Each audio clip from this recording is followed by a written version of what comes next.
9 रातों से महाजंग, America Iran के तूफानी हमले।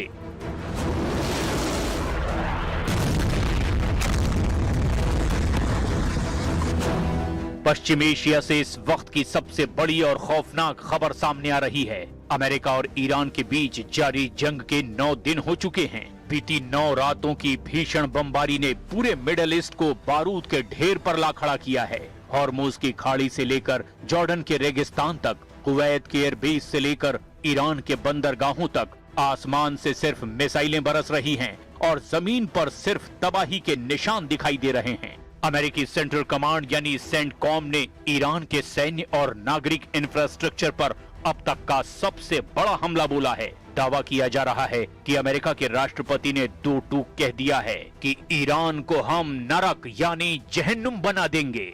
ईरानी क्रांति गार्ड्स यानी IRGC ने जॉर्डन और कुवैत में मजबूत अमेरिकी ठिकानों को बैलिस्टिक मिसाइलों और सुसाइड ड्रोन से निशाना बनाया है। जॉर्डन और इराक में अमेरिकी ठिकानों पर हमले में 4 और अमेरिकी सैनिकों की मौत हो गई है। अब अमेरिका के कुल सैनिकों की मौत का आंकड़ा 17 तक पहुंच चुका है। इस वक्त अमेरिका के फाइटर जेट्स और टॉम हॉक मिसाइलें पूरे ईरान में चुन चुन कर सैन्य ठिकानों को निशाना बना रही है। ईरानी विदेश मंत्री अब्बास अराक्ची ने कहा कि ये जंग तभी खत्म होगी जब मैदाने जंग में अपर हैंड ईरान के पास होगा। डोनाल्ड ट्रंप ने ईरान को अल्टीमेटम देते हुए कहा कि 50,000 अमेरिकी सैनिक हाई अलर्ट पर हैं और अमेरिका हर हाल में ईरान से हॉर्मुज छीन लेगा। 9 रातों की महाजंग, कौन किस पर भारी? ये महज 2 देशों का टकराव नहीं, ये दुनिया की सबसे अहम समुद्री व्यापार लाइन स्ट्रेट ऑफ हॉर्मुज को बचाने और उस पर कब्जा जमाने की जंग बन चुकी है। 9 रातों की इस लड़ाई ने ईरान युद्ध को महायुद्ध में तब्दील कर दिया है। अमेरिका ने मिडिल ईस्ट में तैनात अपने 50,000 सैनिकों को सर्वोच्च अलर्ट मोड पर रखा है। बहरीन में तैनात अमेरिकी नौसेना के 5वें बेड़े को आक्रामक कार्रवाई के निर्देश दे दिए गए हैं। बहरीन में सुबह से ही मिसाइल अलर्ट के सायरन गूंज रहे हैं। इधर इजरायली सेना यानी IDF के प्रमुख लेफ्टिनेंट जनरल अयाल जमीर ने बड़ा बयान देते हुए कहा कि हम ईरान के खिलाफ पूर्ण युद्ध फिर से शुरू करने के लिए 100% तैयार हैं। जॉर्डन के अकाबा शहर की तरफ दागी गई ईरानी मिसाइलों के बाद इजराइल में भी अब खतरे की घंटियां बज रही है।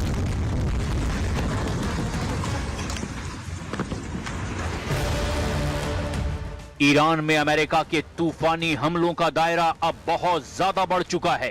अमेरिकी सेंट्रल कमांड ने पिछले 9 दिनों में ईरान के होर्मुजगान प्रांत, बंदर अब्बास, सिरिक पोर्ट, केशम द्वीप और खार्ग आइलैंड जो ईरान के तेल निर्यात की रीढ़ है, वहां जमकर बमबारी की है। खार्ग द्वीप और बंदर अब्बास के इंफ्रास्ट्रक्चर को भारी नुकसान हुआ है।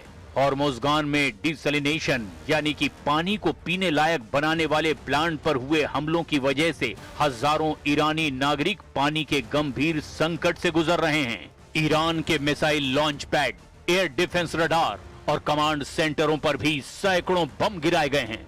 एक तरफ अमेरिका अपनी सैन्य ताकत और फाइटर जेट्स के जरिए ईरान के इंफ्रास्ट्रक्चर और नेवी को पूरी तरह से तबाह करने में जुटा हुआ है, तो वहीं दूसरी तरफ ईरान अपनी एसिमेट्रिक वॉरफेयर नीति यानी सस्ते ड्रोन्स, घातक बैलिस्टिक मिसाइलों और हॉर्मुज की नाकेबंदी के जरिए अमेरिका और उसके सहयोगियों की कमर तोड़ रहा है।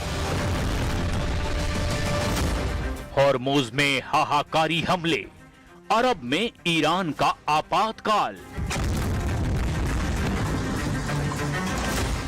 इस वक्त पश्चिम एशिया से जो खबरें आ रही है वो रूह कपा देने वाली है। पिछले 24 घंटे में अमेरिका और ईरान के बीच चल रहा युद्ध उस विनाशकारी मोड़ पर पहुंच चुका है जहां से अब पीछे लौटने का कोई रास्ता नहीं बचा। जॉर्डन में अमेरिकी मिलिट्री बेस पर हुए ईरानी हमले के बाद अमेरिकी राष्ट्रपति डोनाल्ड ट्रंप का गुस्सा अब 7वें आसमान पर है। ट्रंप ने पेंटागन को ऑन कैमरा और खुफिया तौर पर एक ही लाइन का आदेश दिया है, ईरान को नरक में बदल दो। इस आदेश के ठीक बाद अमेरिकी सेंट्रल कमांड यानी सेंटकॉम ने लगातार 8वीं रात भी ईरान के सैन्य और नागरिक इंफ्रास्ट्रक्चर पर अब तक का सबसे भीषण हवाई और मिसाइल हमला किया। पिछले 8 दिनों से ईरान पर दिन और रात बिना रुके लगातार हमले अमेरिकी सेना कर रही है।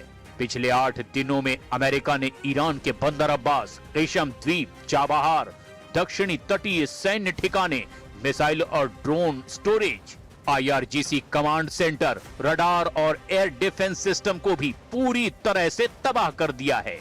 यहाँ किए गए हमलों में सिर्फ नौसैनिक डॉकयार्ड ही नहीं, बल्कि बंदर खमीर से जुड़ने वाले रेलवे स्टेशन और मिलिट्री लॉजिस्टिक डिपो को भी पूरी तरह से जमींदोज कर दिया गया है। बात अगर चाबार पोर्ट की करें तो अमेरिकी सेंट्रल कमांड यानी कि सेंटकॉम ने वहां के शाहिद कलंतारी टर्मिनल के मैरीटाइम कम्युनिकेशन और सर्विलांस टावर को मलबे में तब्दील कर दिया है, जिससे इस तटीय इलाके में भयंकर बिजली संकट और ब्लैकआउट की स्थिति पैदा हो गई है। इतना ही नहीं, रणनीतिक रूप से बहुत महत्वपूर्ण ईरान शहर एयरपोर्ट को निशाना बनाकर अमेरिकी लड़ाकू विमानों ने ईरान की सीमा तक पहुंचने वाले लॉजिस्टिक और हथियारों की सप्लाई लाइन को भी ध्वस्त कर दिया है।